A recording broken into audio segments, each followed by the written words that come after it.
C'est bon? Ouais. Hallo Matthias, wie geht's?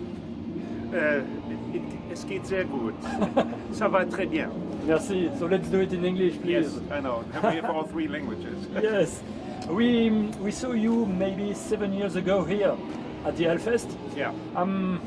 Did you imagine you will be back one day here? I mean, in our life, you never know. I think we would have been here earlier if we didn't have to deal with the pandemic. So now everything is delayed by 2 years, and probably we would have been here last year. But now we are here, and I'm very happy. This is a great festival, and my feeling is it gets better every single time I see it. It's really so well organized, and everybody from the rock business is here in more than a week. It's unbelievable. In the past, we always compare Hellfest and the Wacken Festival in Germany. Yes. Do you see any difference between the two events? I heard that you take a break here, like a day off for the festival, so to speak, to like make everything tidy again and clean. Wacken goes on for 4 days, one way through. It usually rains a lot, so it's all muddy. So there is a difference, but both of them are great rock festivals. And I must say, like years and years ago, the big ones were always in England and some in the US. But now, meanwhile, you know, France has been catching up with some really great festivals, and Germany because of Wacken and Rock am Ring as well. This year you are now again in a very long international tour. Yes. Is it the way of life you dreamed when you started the band?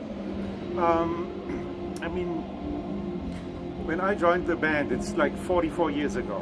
The band was already going in the 70s, and we were all too young to think about the age we have today. So when you're young, you think there's no end to things, but you have no idea what to imagine. And meanwhile, when you look back, it is very astonishing that we are together for such a long time, still successful, with a brand new album and touring the world like we've always done. And sometimes I must think the success we have right now is comparable to the one in the 80s.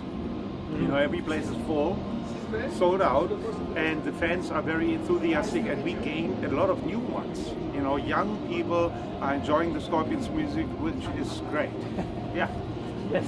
You know, we are 80 and they are 18 or 28. Yes. Many of your fans are younger than you, of course, but yeah, they're younger than most of our songs. Yeah. Yeah. But sometimes do you meet people, fans who are much older than you? People from 80 or 90 years, which are dancing, screaming. I don't think Is that possible? No. But I'm sure there are some fans that grew up with us and was staying very loyal, but I think most of them don't go to concerts anymore. They might be listening to the music, maybe not, I don't know. Maybe they need a hearing aid. Okay.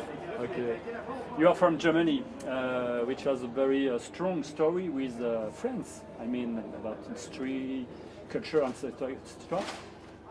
What relationships do you have with this country now? Did that change along all these years? I mean, the connection between Germany and France, for me, has always been a very natural relationship, because when I was very young, I just had a driving license. I must have been 18. I had French at school for many years, so I can actually read it. Speaking it, I need a bit of practice, but after a couple of days, it's okay. And I went, how to imagine today, but I went for camping at the Côte d'Argent, and we were in Bordeaux the other day, and it was kind of close.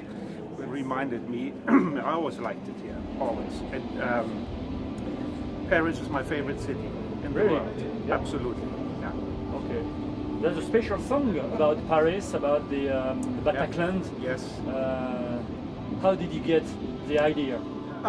Klaus wrote the lyrics, and I think he was also looking like in this song at an homage for the French fans and La France. And he mentioned the Bataclan because it was a very tragic and serious and sad event, and but he also mentions all the good stuff. So it's like, as I said, an homage.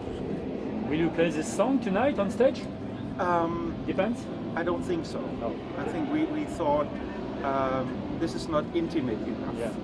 And it's a festival, a rock festival, so we do it when we play shows in France and we are by ourselves. Then it's you know, what is happening between the Scorpions and the French fans, that's coming across a lot.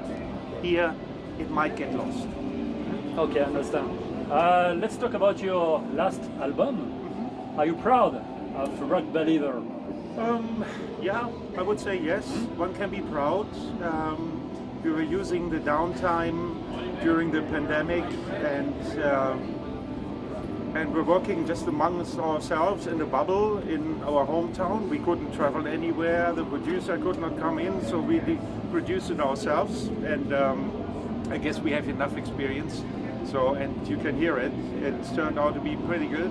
And yeah, and we play 4 songs of the new album in the live set. And the best part is they fit right into the songs from the 80s and our hits and whatever we will play anyway. But now with the new ones, it's a refreshment for us especially. You know, if you keep playing the same set over years, it's getting a bit tedious. But now we have new stuff and it's more fun. This album is called Rock Believer. Yeah. What is your definition of rock? Is it important to get this word in the title? The title is like a word game. The word rock believer doesn't exist in the English language. What it means is we believe in rock, and so do the fans who love our music and the music of all the other rock bands. That's yeah, the same like our album title Laugh Drive. That word doesn't exist, but you have a certain freedom if you write poems or lyrics, and that's what it means now. Thank you very much. Vielen Dank. Vielen Dank, merci beaucoup.